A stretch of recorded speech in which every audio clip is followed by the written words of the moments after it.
aprendei e realizai. Vamos entrar neste acordo. Estou pronta, minhas meninas, a vos ajudar com toda a insuficiência do meu fraco espírito. Estou pronta a me aproximar de vós para vos amparar e ajudar nos momentos necessários. Mas quero a vossa cooperação, quero provar ao espírito diretor, que tanto amor tem a esta casa, que as meninas podem fazer o que os adultos não fazem. Entremos neste acordo, e, desde já cada uma pense no que tem em si a corrigir e comece a fazê-lo. Cada uma olhe para si própria e, sem que ninguém ouça, diga: eu tenho este defeito, reconheço que o tenho, e vou corrigi-lo. Esforçai-vos por fazê-lo, e sereis os expoentes máximos do asilo espírita João Evangelista. Eu assim o espero. Irene. Em 15 de setembro de 1936. Sementeira individual. Meus irmãos, meus prezados amigos, Deus vos conceda a sua paz e a sua luz. O mundo, meus caros amigos, é um vasto campo, pronto para a sementeira do bem, como propício à sementeira do mal. Depende do semeador a escolha da semente. Ninguém se preparará, é certo, para ir, propositalmente, lançar sementes nocivas em campos que podem florir, florescer, e dar bom fruto. Ninguém, de boa vontade, irá inutilizar esses campos, prejudicando-os com a plantação nefasta da semente do mal. Naturalmente, os semeadores da palavra irão proveitosamente semear o bem, para que eles possam dar fruto benéfico, proveitoso, não somente a quem o semeou, como aos que, futuramente, forem donos dessa colheita. Não é admissível que um campo fique, em absoluto, vago, sem sementeira alguma. Não há, no planeta terreno, espiritualmente falando, eiras vazias. A sementeira se faz diariamente, e, aquele próprio que supõe não semear, talvez seja o que mais semeie. A sementeira a que me refiro é a vida da criatura no meio que habita, a sua palavra, o seu gesto, as suas intenções, enfim, são as ações que pratica no meio dos seus irmãos. Esta sementeira é individual, e todos têm que a fazer, queiram ou não. O homem vai semeando no meio da humanidade que o acompanha. O ateu, o que renega qualquer religião, porque nega a potestade divina, semeia, porque, desde o momento que se levanta, começa a agir desta ou daquela forma, e a sua maneira de proceder é o grão de semente que vai ser plantada em terreno que, mais tarde, dará fruto. Não é justo, portanto, afirmar que nem todos semeiam. Há criaturas que se recolhem dentro de si mesmas, tornam-se fechadas, isoladas, e pensam que assim não estão semeando. Puro engano.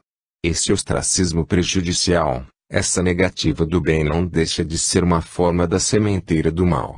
Porque Deus não ordena simplesmente que não se pratique o mal, a sua palavra é que se faça todo o bem, ao próprio alcance.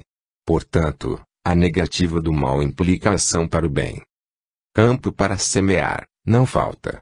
A terra é grande, a humanidade aumenta diariamente, os espíritos aí estão sequiosos do pão da vida, homens, mulheres, crianças, todos aí estão para se abeberarem da fonte das águas vivas. Não é lícito negar o pão ao faminto, nem retirar o copo d'água ao que tem sede. Espiritismo é o representante do pão da vida e da fonte das águas vivas. Tem de dar o seu fruto, a menos que a criatura negue o papel espírita que tem a desempenhar na terra. Venho, pois, dizer-vos, meus irmãos, que não retardeis o fruto da vossa sementeira. Cuidado! Muito cuidado com as aves de rapina, que têm por costume arrancar o trigo para semear o joio. O campo é vasto, há lugar para todos, todos podem trabalhar. Não há necessidade que um prejudique o outro. A terra é franca, ela aí está. A caridade não tem limites, a pobreza muito menos, não faltam pousos, não faltam lugares, onde a caridade cristã possa ser exercida. Assim, pois, cada criatura dona da sua personalidade, nunca se esqueça que tem, diante do seu Criador, uma responsabilidade pessoal de que não se pode eximir. Lançar a culpa dos seus gestos menos nobres sobre os ombros e a responsabilidade de que quer que seja, erro, e erro crasso. Desde que a criatura tem uso da razão, tem pensar, tem intuições, não deve permitir que no íntimo da sua consciência penetrem sentimentos estranhos. Cada um responde, perante Deus, pela sua liberdade de pensar. Semeai, meus amigos. Continuai a vossa sementeira, o campo aí está, franco, farto, para que possais trabalhar. Em outros tempos, Jesus dizia que a seara era muito grande, mas poucos eram os trabalhadores. Caprichai, portanto, não para diminuir o número dos trabalhadores, mas para fazê-lo maior, porque o serviço continua, e as mãos para o fazerem são escassas. Apliquem-se as inteligências, as mãos, a boa vontade, determine o critério, a razão, seja a ação do homem profícua, porque o pôr do sol não tarda. Assim como se levanta pela manhã e vai crescendo, altaneiro, até alcançar o apogeu da sua glória, também daí começa a descambar e pouco a pouco se vai esmaecendo, até que a sua luz se perde no ocaso. Assim a existência humana começa-se a viver, a crescer, a subir, vem o declínio da vida, e há quem mais tarde se arrependa dos maus conselhos recebidos entre falsos irmãos que não sabem crer. Cuidado, meus irmãos. Falo-vos em tom de amizade perfeita, como irmã que vos ama, acompanho os vossos passos, sigo-vos pela linha da vida, conheço o íntimo das vossas consciências, e a vossa fé. Conheço a cada um, e sei que, muitas vezes, os vossos pensamentos nobres, altruísticos, agradáveis ao Criador, são desviados por espíritos da treva, quando não arrancados por aves de rapina. Cuidado, portanto.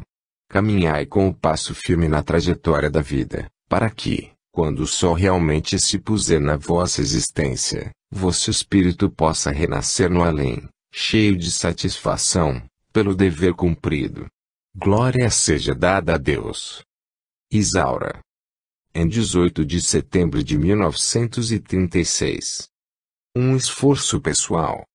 Paz e luz sejam concedidas a toda a cristandade. Meus amigos, ao encerrar os vossos trabalhos de hoje, designado para dar esta comunicação, venho, mais uma vez, convidar-vos à união espiritual que deve existir entre todos os irmãos. Venho fazer perante vós o meu testemunho de amizade e satisfação pelo vosso esforço, e, ao mesmo tempo, solicitar que sejais sempre um bloco unido, coeso e forte, para o cumprimento dos vossos deveres. Todas as obras para o bem encontram grandes tropeços em seu caminho. Sempre que uma obra quer prosperar, tem que lutar com muitas dificuldades, mormente quando tem um fim religioso, e esse fim se prende a espiritismo. Não somente a terra oferece embaraços às criaturas espíritas, os próprios seres desencarnados, pertencentes a outros credos, não cessam de embargar o passo daquele que quer caminhar seguro. O asilo espírita João Evangelista, espiritualmente continua à vanguarda da pregação cristã. Deus conserva em seu pedestal. Materialmente, tudo corre aparentemente bem, porquanto, nem a necessidade bateu à porta, nem há a razão para duvidar da misericórdia divina. Concito, porém, os meus irmãos, a um esforço pessoal, digno da crença que esposam, da causa que defendem, em benefício das crianças aqui abrigadas.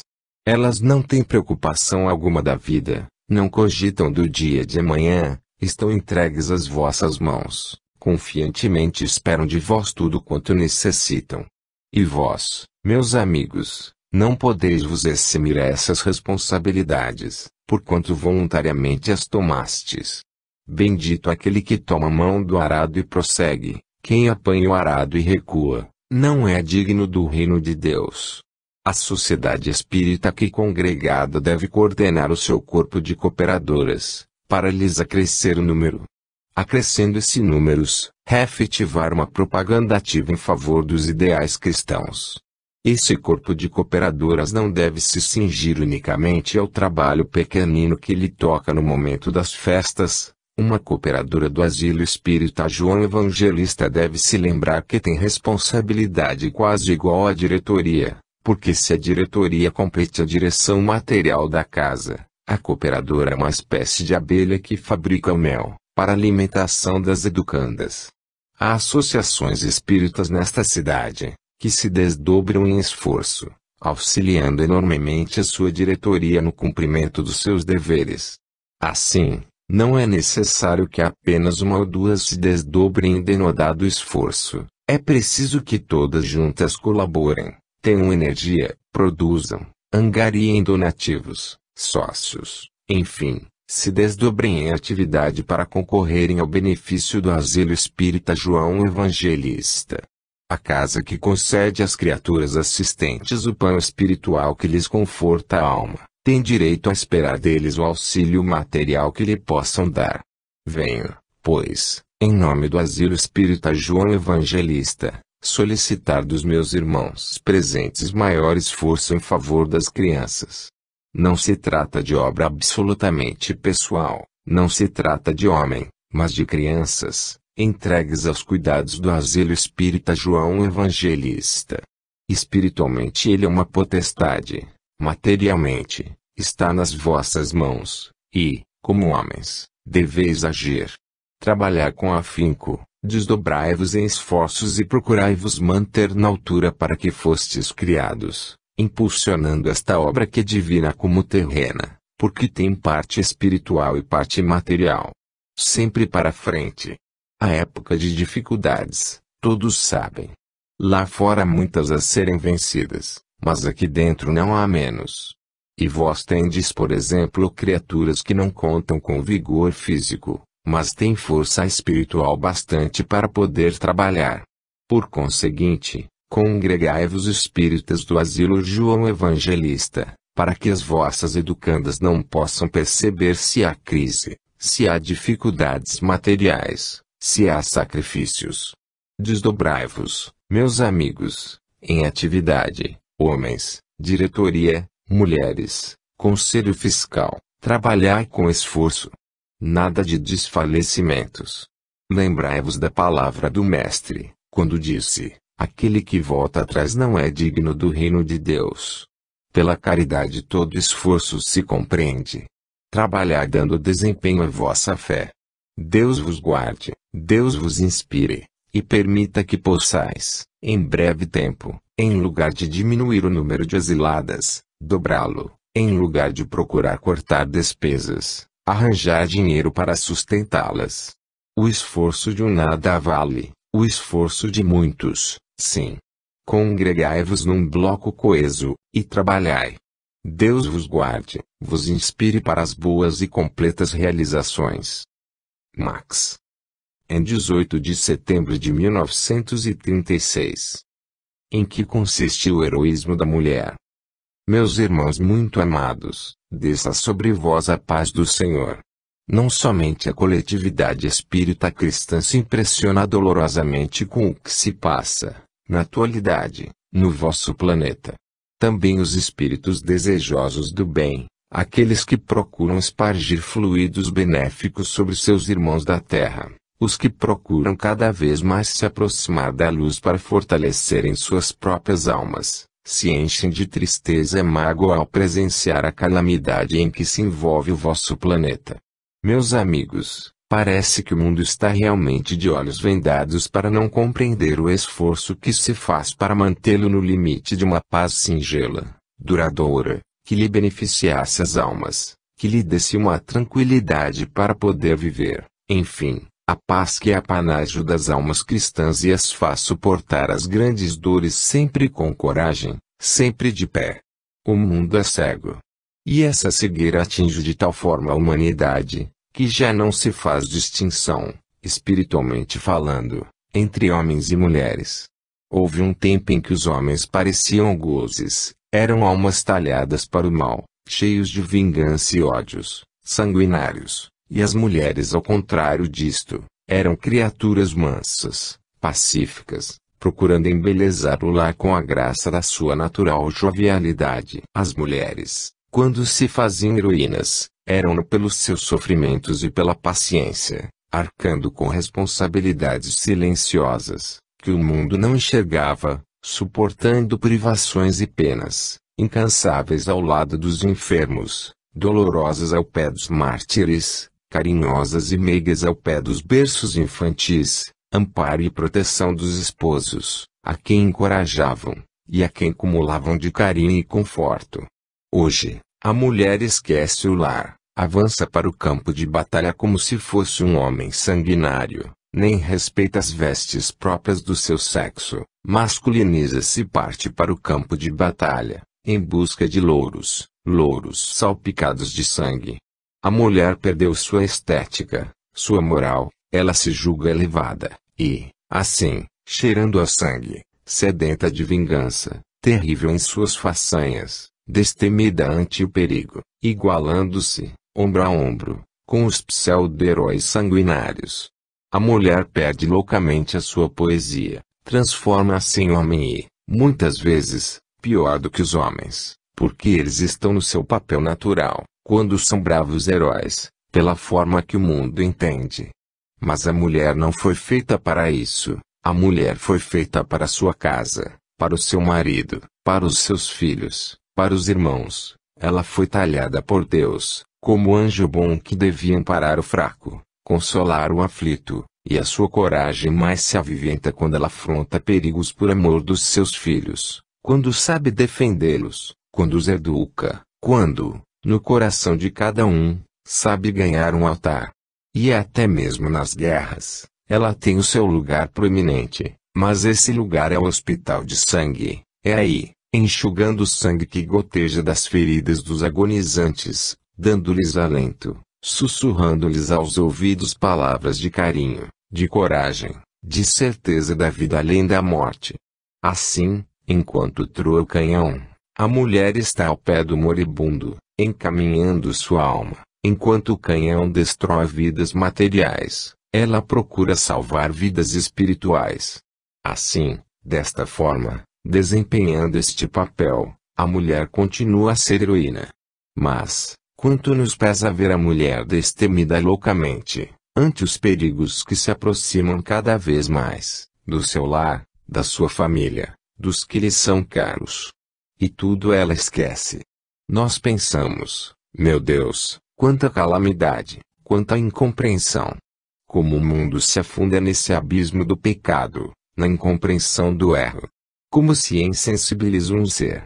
Como pode uma criatura talhada para o bem, esquecer as aspirações róseas da sua mocidade, os seus sonhos de amor realizados, a sua casa, seu lar, tudo pelo fumo das batalhas.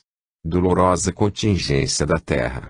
Meus amigos, a nós ocorre uma outra circunstância que vem chocar ainda mais o nosso pensamento, o nosso ser. O despertar desses espíritos mais tarde, seu acordar no infinito, seu despertar no meio das suas irmãs, doçura, paciência, suavidade, amor, enquanto elas respirando, ódio, semelham feras jogadas no infinito, talvez escapulidas das jaulas. É preciso que a coletividade se lembre da mulher, que olhe para as suas irmãs, para que elas compreendam o verdadeiro heroísmo em que consiste, para que saibam em que circunstâncias são bem mais bravas, mais heroínas do que os homens, mas a sua bravura consistindo exatamente em saber sofrer em silêncio, sem murmurar, aceitando situações terríveis que o homem não tem coragem de enfrentar, sabendo chorar às ocultas, e mostrar rosto sereno no momento propício. É nisto que consiste sua coragem, não é em afrontar o fumo das batalhas, o reboar dos canhões. Pobres criaturas desviadas do cristianismo, pobres criaturas perdidas para a felicidade. Que as salve a regeneração futura. Que venham outra vez ao planeta em tempo tardio para a purificação dos seus espíritos, agora estragados, agora enodoados, manchados pelo sangue dos seus irmãos. Deus se mercê da coletividade humana, muito especialmente daquelas que trouxeram para a terra a missão santíssima de anjo do lar. Deus a todos abençoe e proteja. Anália Franco. Em 22 de setembro de 1936. As pátrias sucessivas. Meus amigos, meus prezados irmãos, não pode sair da visão espiritual dos que pensam bem o quadro doloroso que se desenrola na terra, a carnificina sanguinolenta, que ensopa o solo do vosso planeta. Não pode sair da nossa cogitação o drama horroroso, trágico, tremendo, que se desenrola em parte desta grande terra. Ah! Meus amigos! Nós fazemos tudo o que nos é possível para aliviar as dores alheias. Os espíritos do bem, os que podem e devem iluminar as almas, pelo vigor da sua bondade, pelo esclarecimento do seu saber, são incansáveis nas preces, na distribuição de fluidos, no afã sagrado de diminuírem o contingente das dores que avassalam este orbe, talhado para melhor destino. Nós, os que temos desejo do bem, mas não dispomos dos recursos de que os guias dispõem, temos vontade de prestar o nosso auxílio, desejosos de compartilhar com eles nesse trabalho santo de aliviar as dores alheias. Fazemos tudo o que nos é ordenado, aproximamo-nos da cruz vermelha, a cruz sacrossanta que é o símbolo da caridade, aproximamo-nos das barracas, onde se encontram os nossos irmãos feridos na alma e no corpo. E, mais do que tudo isso, procuramos ampará-los, quando abandonam o corpo frágil da carne e passam para o além, turbados, perturbados, sem saberem onde se encontram, dolorosamente feridos na sua integridade espiritual. Meus amigos, estes casos são tão repetidos que é preciso constantemente chamar a vossa atenção para a necessidade da união entre os homens, para que todos anelem um só ideal, da paz comum, o ideal que realiza a pátria além. É certo que o torrão que nos viu nascer merece o nosso amor, mas todos devem saber que várias pátrias têm tido o espírito, pela lei sagrada da reencarnação. Essa pátria que hoje ele detesta, será sua amanhã e, talvez já o tenha sido no passado. As pátrias são todas filhas do mesmo universo, porque todas pertencem a este globo que Deus formou e soltou no espaço infinito, a girar sobre si mesmo, como os outros mundos. As pátrias estão todas ligadas entre si, porque são todas terrenas, todas são possuidoras de rios, de mares, de canais, de montanhas, de florestas, tudo isso repartido, segundo a ciência do próprio Deus. A essa, tocou um grande mar, aquela que não tocou a grande massa d'água, tocaram as montanhas, as florestas, a esta, os grandes bancos de gelo, a esta outra, o calor estival, e assim por diante, tudo está repartido por Deus. Por que havemos nós de amar a esta mais do que aquela, se todas são irmãs? Meus irmãos, a união da família é inteiramente necessária, para o equilíbrio do lar. Um lar, cujos membros não são ligados entre si pelo laço da mais sincera amizade, é um lar que balouça, que não tem segurança. Assim as pátrias, cujos filhos se digladiam. Que diremos nós, quando o laço fraterno ainda é mais chegado, porque são filhos do mesmo país? Quanta tristeza! E o mundo, que vê estas coisas sob um prisma todo negativo vem, pelas colunas dos jornais, elogiar a bravura deste, a resistência daquele, a coragem desse outro, a impassibilidade daquele outro, quando a verdade é que os homens estão soltos na terra, como chacais, como feras, a se devorarem reciprocamente uns aos outros. E os lares, que ficam despovoados, as crianças sem mãe e pai, os velhos que não contam com o apoio dos filhos, e estes por sua vez, que se veem abandonados dos pais. Para eles isto não tem importância, antes, tudo isto é o símbolo do heroísmo, da bravura, da força. Ah! Meus amigos! A força é bem outra, a força é a coragem para enfrentar os perigos morais, sem abaixar a cabeça. A força é saber resistir à tentação, quando ela vem. É suportar os males terrenos, os contratempos, as enfermidades, as traições, as decepções, as contrariedades da vida. Esses, sim, são os fortes, porque tudo suportam sobre os ombros e seus espíritos têm capacidade para muito mais. A fé em Jesus, meus amigos, dá grande alento. Falo, neste instante, para os meus irmãos aqui presentes, para os homens idosos, para as senhoras e para a mocidade, a quem tanto estimo. Para esta mocidade que se levanta e que precisa de um ideal sagrado, para esta mocidade que é a salvação do Brasil.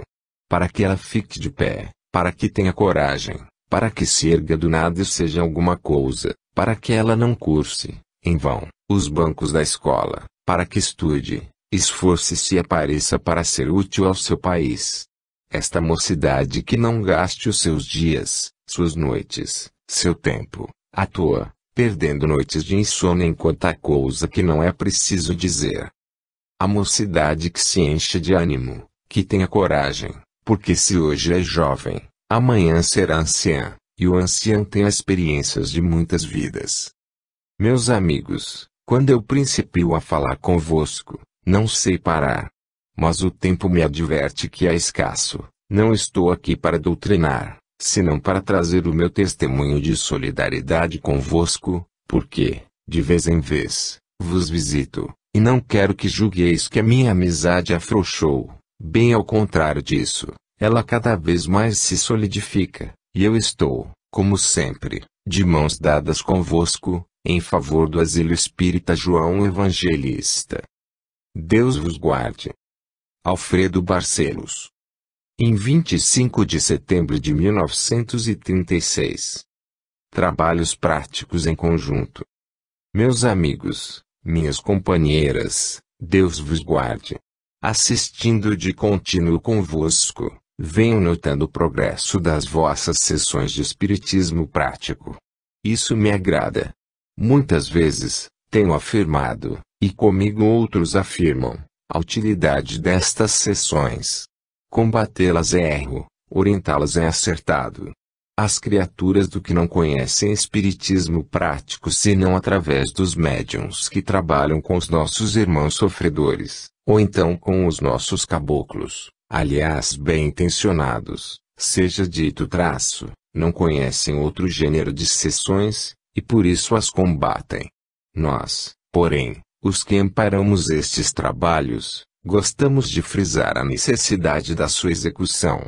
Almas aflitas, meus amigos, percorrem o espaço, sem compreensão do seu destino, almas desencarnadas, por choques violentos, ou por mortes repentinas, não compreendendo imediatamente, pois isso não é possível, a sua situação, vagueiam a esmo pelo espaço, voltando de ordinário, constantemente ao ponto onde desencarnaram. Daí a repetição das mesmas cenas passadas muitas vezes anos atrás. Aquele que morreu afogado leva constantemente a se debater com as ondas, ondas imaginárias, porque as reais já não estão perto dele, e vem, desta maneira, sofrendo horrivelmente por falta de uma demonstração da sua existência natural. Dirão, porque os espíritos guias não lhes chamam atenção para o fato de não serem mais carnais. Meus amigos, a voz humana tem um grande poder. Essas criaturas, pelo fato da sua perturbação, compreendem melhor o metal sonante de uma voz humana do que a vibração sutil de um espírito superior. Escutar os espíritos falarem, não é dizer certo, deve-se dizer, escutar a vibração dos espíritos, porque eles, aliás nós, desferimos vibrações suaves, serenas, conforme a graduação da nossa categoria. Ora, quem pode esclarecer um espírito nestas condições, a não ser um espírito adiantado? Mas, se ele não escuta as suas vibrações, ele quer ouvir coisa material, ele quer sentir objeto, ele quer tocar algum corpo, é preciso descer ao ambiente da sessão, para poder ter essa demonstração. Eis porque eles vêm, muitas vezes, às sessões, tomam seus médiuns, e ainda agarram, seguram-se ao corpo do vizinho, sentindo perfeitamente que é uma pessoa que ali está. Não podem fazer assim conosco. De forma que a nossa utilidade principal é trazê-los aqui, e nós o fazemos. Os homens dizem, Não se deve realizar sessões práticas de espiritismo, são prejudiciais, não convém, é preciso um ambiente todo preparado. Sim, meu amigo, tu, que assim raciocinas, não estás de todo errado, mas o que se exige de particular é nos trabalhos sérios de obsessão.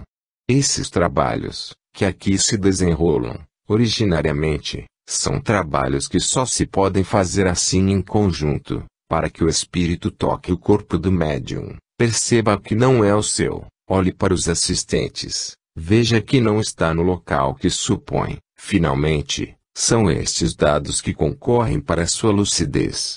Não procede por isso a acusação de que os médiuns diretores de centros espíritas saibam mais do que os espíritos adiantados. Não, e isso já vos foi explicado. Recordai-vos como agiu o Divino Mestre no mundo. Por vezes, ele disse: cura-te, limpa-te, e o indivíduo leproso sarava imediatamente. De outras vezes, ele dizia: vê, e o cego enxergava. Mas houve momentos em que o Cristo preparou, no chão, o lodo, e com ele untou os olhos do sofredor e lhe deu, assim, a visão. Logo, Jesus não condenou os meios materiais para obter resultados. Não podemos dispensar o concurso dos nossos médiuns. Eles são talhados por Deus para essa espécie de trabalho, receber os obsessores, os sofredores, os que não conhecem a sua situação, trazê-los às sessões, a fim de que sejam esclarecidos. Essa explicação vem em resposta a uma consulta que aqui foi feita mentalmente. A resposta aí está. Mas uma demonstração vos dou de que nós apanhamos os vossos pensamentos no próprio momento em que são elaborados, de que nós, estando em sessão permanente, onde a concentração seja harmônica, podemos discernir os pensamentos daquele que a nós atira perguntas como esta, que vos citarei. Então, o espírito está lá, não sabe que é espírito, cuida que é matéria, que é humano, porque o espírito guia não lhe diz mais uma vez: não és homem, mas espírito. Por quê, meu irmão? Aí está a resposta, já o sabes. Dize-me, então, com quem aprendem as crianças o ABC da escola? Com os lentes da faculdade de medicina? Com os professores de direito, de engenharia, na escola naval, na escola de guerra? O ABC da infância não se aprende ali. Quando se vai para lá é preciso ter cursado muitos outros cursos, que são dados posteriormente ao alfabetismo, quando se oferece oportunidade. Não podemos senão começar do princípio, não se pode começar do fim. O fim coroa a obra, o começo é o alicerce, e o alicerce é este. Os espíritos têm de vir à barra das sessões, para serem doutrinados, malgrado a capacidade dos que sabem melhor, malgrado as deliberações daqueles que querem proibir-lhes a entrada. Mas, como a independência é suficiente para lhes abrir a porta, esta será sempre aberta. Deus abençoe o Asilo Espírita João Evangelista, que forneça o pão material aos necessitados do corpo, mas não nega o pão espiritual aos necessitados da alma. Esta casa, meus amigos, está entregue, conforme já vos foi dito, materialmente às vossas mãos, espiritualmente é nossa fraqueza. Saibamos, nós, os de lá, e vós, os de cá, desempenharmos as nossas obrigações, é o meu voto sincero. Lamento profundamente, quando, tendo-se dado o primeiro passo na linha do trabalho cristão, estaciona-se. O estacionamento é prejuízo. Em espiritismo, ou há progresso, ou então há regresso, porque o estacionamento é tempo perdido, e quem perde o tempo está regredindo. Vamos, pois, ganhar nosso tempo, trabalhando com firmeza, com vontade, auxiliando, na terra os necessitados, e, no espaço, aos que ainda não sabem ler no livro da vida. Paz a todos os homens. Irene. Em 25 de setembro de 1936. Novos e salutares conselhos. Meus amigos, meus prezados irmãos, seja-vos concedida a paz do Senhor. Mais uma vez, Em tão pequeno espaço de tempo, eis que volto à vossa presença, no desejo sincero de fazer algumas reflexões, que possam beneficiar-vos. Desejo explicar-vos a respeito do método, da ordem dos trabalhos, sejam eles quais forem. Nada na vida material se pode realizar sem organização metódica, a qual se submetam todos, para que, gostosamente, a lei seja cumprida, sem sacrifício de ninguém. A lei não foi feita para punir somente, como parece a algumas pessoas. Há quem entenda que estar submetido a uma lei é estar preso a um castigo, a uma disciplina severa, privado de satisfazer a sua vontade, desejando, tão somente, libertar-se dessa mesma lei, porque o priva de certos atos que a se parecem bons, e que a lei contrariam. A lei é a garantia de todos os povos. Sem ela, sem a sua disciplina, não pode haver instituição que se mantenha dentro dos limites razoáveis do que é acertado, do que é justo. A lei é um regulamento que determina a maneira por que se deve agir, garantindo, realmente, os direitos daqueles que, por sua vez, respeitam os alheios.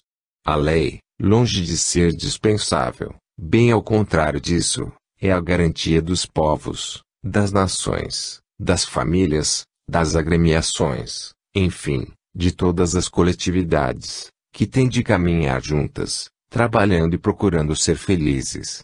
Assim pois, venho explicar este ponto, para que ninguém que se sinta no dever de obedecer, pense que está sendo deprimido em seu caráter, amesquinhado, privado da sua liberdade de ação. Numa associação como esta, os deveres estão todos estabelecidos e determinados. Atingem até os adultos, principiando da infância. Isto quer dizer que, desde a criança mais nova, mais tenra, nesta casa, todos têm deveres a cumprir, leis a respeitar, obrigações a que não se devem eximir.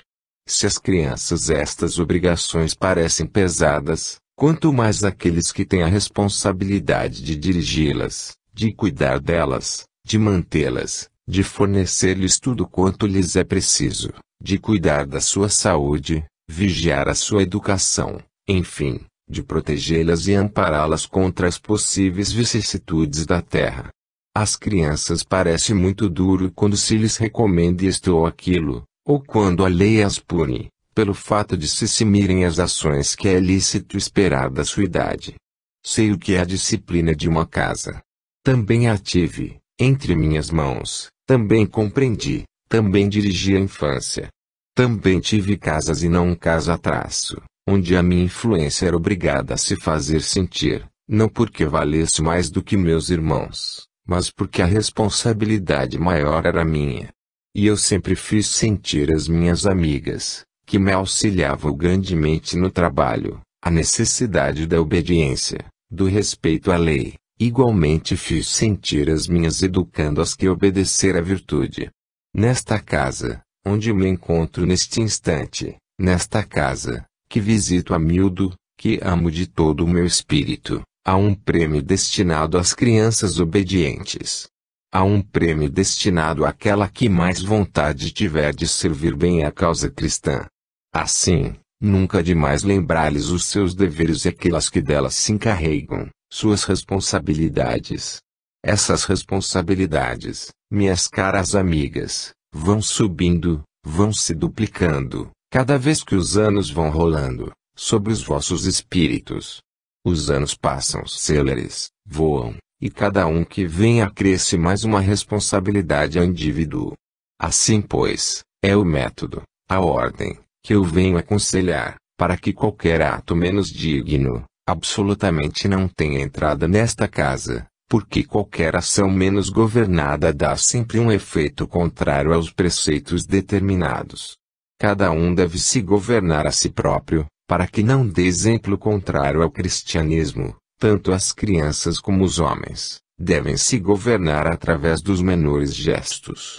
Há bem poucos dias tive oportunidade de falar convosco, e hoje aconselho respeito à disciplina, à ordem e, sobretudo, método de trabalho. Obedecer não é ser subserviente, é ser respeitador da lei, É ter caráter, é saber dominar os ímpetos da natureza, é não deixar refletir no rosto sentimentos menos dignos que a alma tenha, é esconder no coração, sufocá-los e não os deixar transparecer na fisionomia. São conselhos que não deveis recusar, antes, prestar-lhes atenção, porque deles não resulta benefício para mim, mas para vós. Guardai-os, pois, para lhes dar cumprimento, é o meu voto. Anália Franco. Em 29 de setembro de 1936. União em torno do asilo. Meus amigos, meus irmãos, pelo amor com que vos amardes uns aos outros, conhecerão que sois meus discípulos. Palavras do Divino Mestre Jesus, procurando estreitar cada vez mais o laço fraterno que deve existir entre todos os irmãos, filhos do mesmo Pai, Deus, falou assim, exigindo de seus discípulos, pelos seus atos, pela demonstração da sua fé, pelo carinho com que se tratassem uns aos outros, fossem conhecidos pelos pagãos como seus discípulos. Várias sociedades terrenas têm sinais pelos quais se conhecem umas às outras.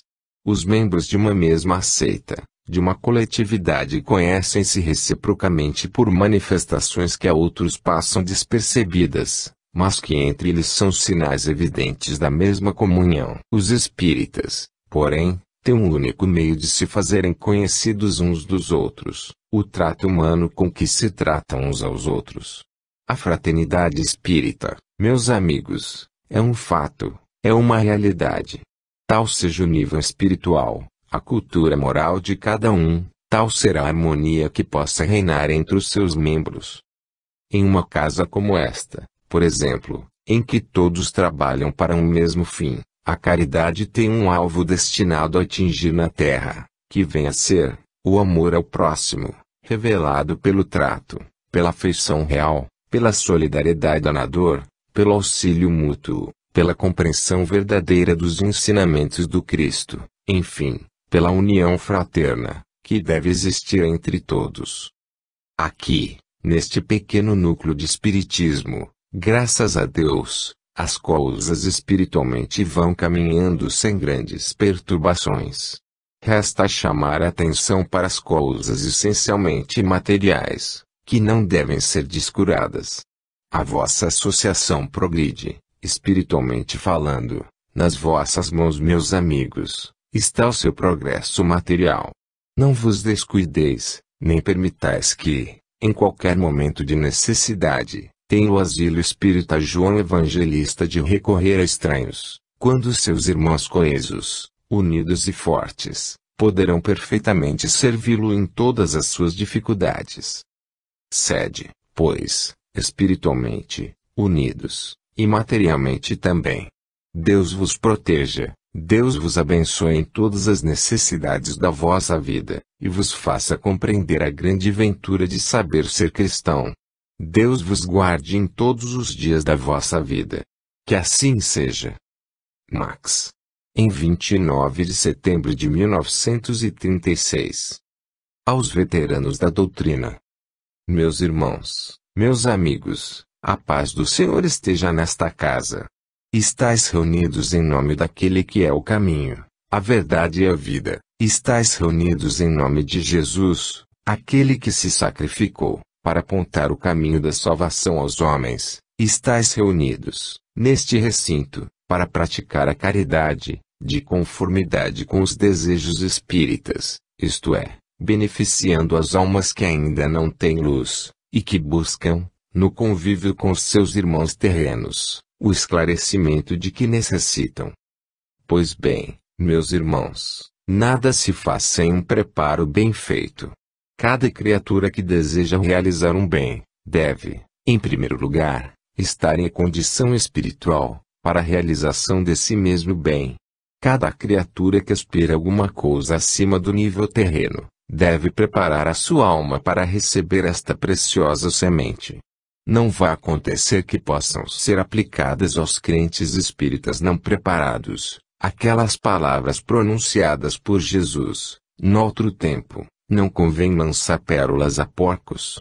Essa expressão significa, meus amigos, que os seres inferiores não compreendem as grandes bênçãos, enquanto os elevados compreendem-na fielmente, e as criaturas do vosso nível moral aspiram todo esse bem, desejam-no, e, por essa mesma razão, se devem preparar para o receber.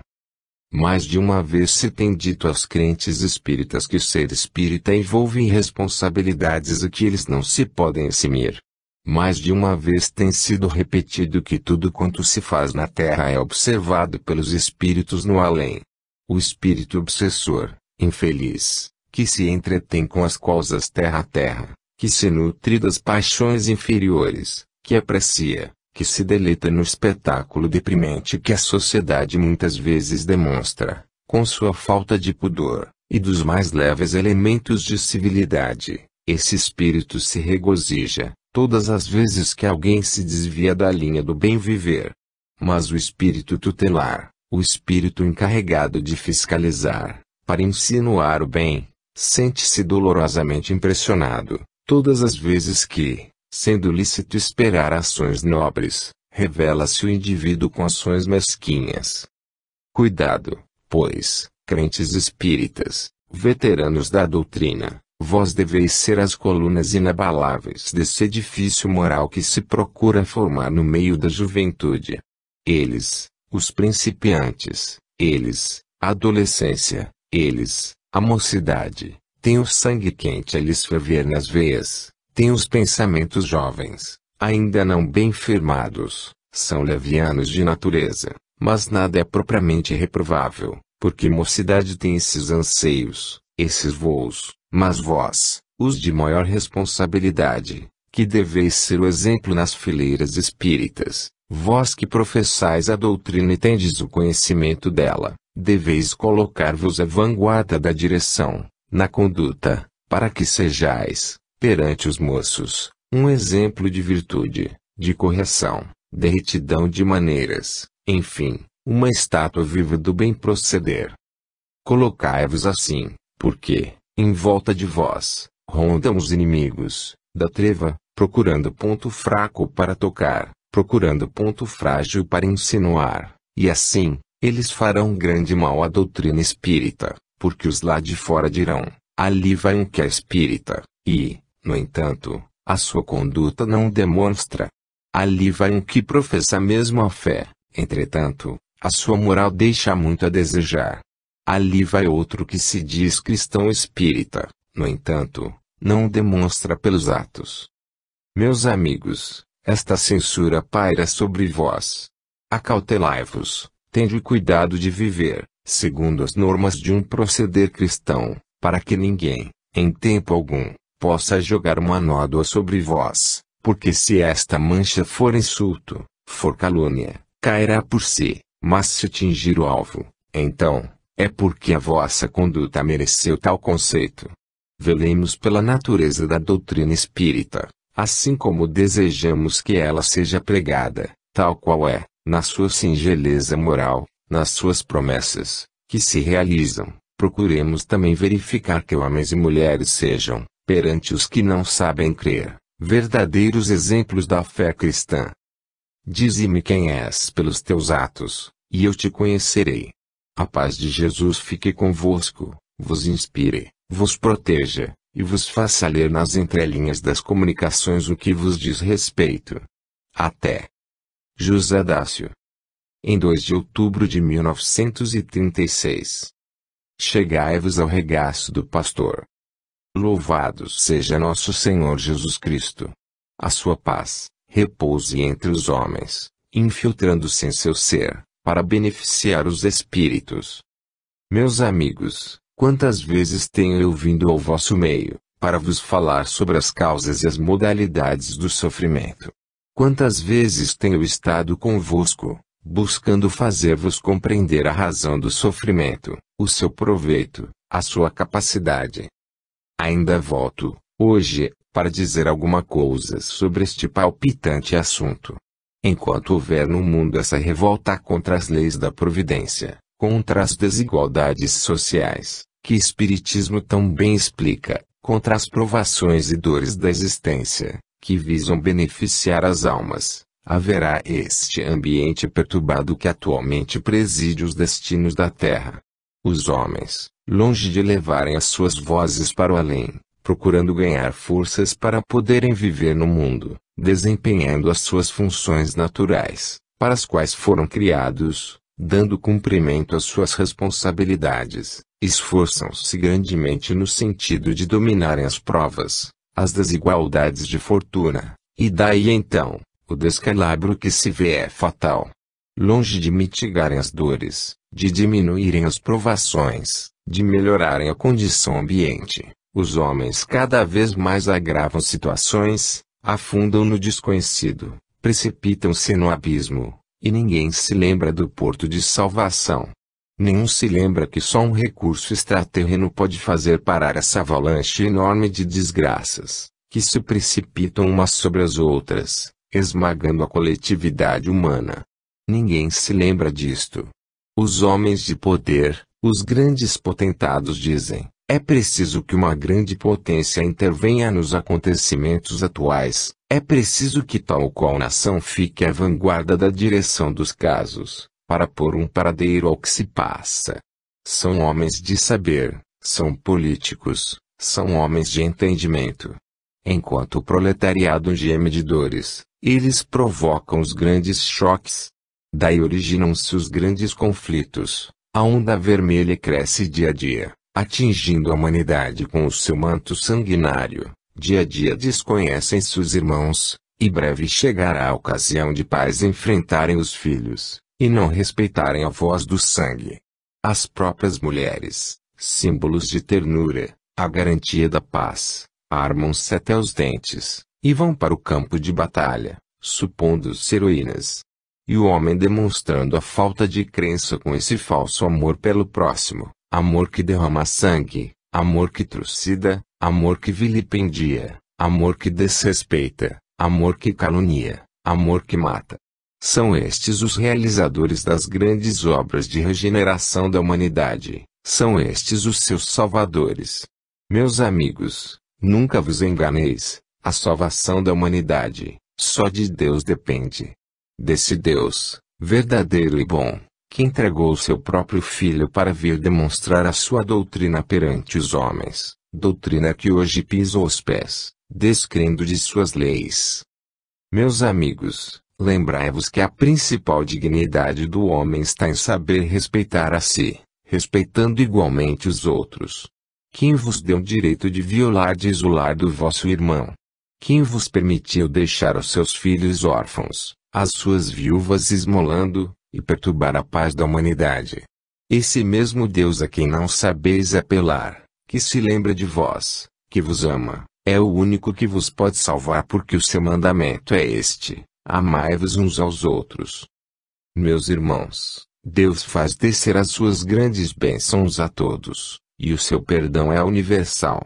Deus é amor, meus amigos, vós sois os seus filhos, sois, por conseguinte, irmãos.